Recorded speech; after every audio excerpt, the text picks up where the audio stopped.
एक रात चांदनी रात थी।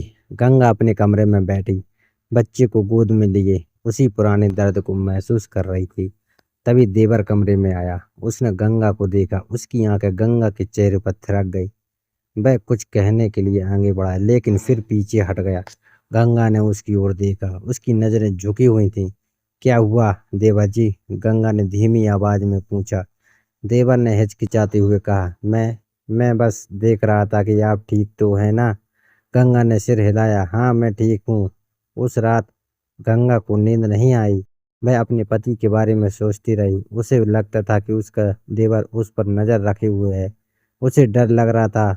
दिन बीतते गए और देवर की नजरें गंगा पर और गहरी होती गईं। वह हर मौके पर दूर से घूरता रहता। गंगा को यह सब बहुत अजीब लग रहा था। वह समझ नहीं पा रही थी कि वह क्या करना चाहता है। एक दिन जब गंगा बाजार से लौट रही थी तो देवर ने उसे रास्ते में रोक लिया। उसने कहा, गंगा, मैं तुमसे बहुत प्यार करता हूँ। गंगा हैरान रह गई। उसने देवर की ओर देखा और कहा, देवर जी, आप क्या कह रहे हैं? आप मेरे देवर हैं, यह सब गलत है। देवर ने गंगा को अपनी ओर खींचने की कोशिश की। गंगा ने जोर से चिल्लाया और भागने लगी। देवर उसके पीछे दौड़ा लेकिन गंगा किसी तरह अपने घर पहुंच गई। घर पहुंचकर गंगा ने दरवाजा बंद कर लिया और रोने लगी। उसे लगा कि वह अब सुरक्षित नहीं है। उसने तय कर लिया कि वह इस घर को छोड़कर कहीं दूर चली जाएगी। गंगा ने अपने पड़ोस की एक महिला को अपनी पूरी कहानी सुनाई। उस महिला ने गंगा को समझाया कि उसे पुलिस में शिकायत करनी चाहिए। गंगा डरी हुई थी लेकिन उसने महिला की सलाह मान ली। अगले दिन गंगा पुलिस स्टेशन गई और अपने देवर के खिलाफ शिकायत दर्ज कराई। पुलिस ने तुरंत कार्रवाई करते हुए देवर को गिरफ्तार कर लिया। गंगा को पुलिस ने सुरक्षित स्थान पर रखा। उसे लगा कि अब वह सुरक्षित है लेकिन कुछ दिनों बाद उसे पता चला कि उसके देवर को जमानत मिल गई है। गंगा बहुत डर गई। उसे लगा कि देवर उसे और उसके बच्चे को नुकसान पहुंचा सकता है। गंगा ने अपने परिवार से मदद मांगी लेकिन उसके परिवार ने उसे कोई सहयोग नहीं दिया।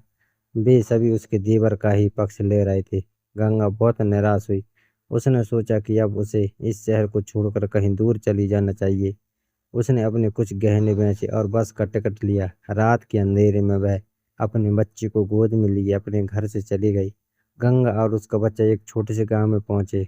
वहां उन्होंने एक मंदिर के पास शरण ली। मंदिर की पुजारी माँ ने गंगा की मदद की।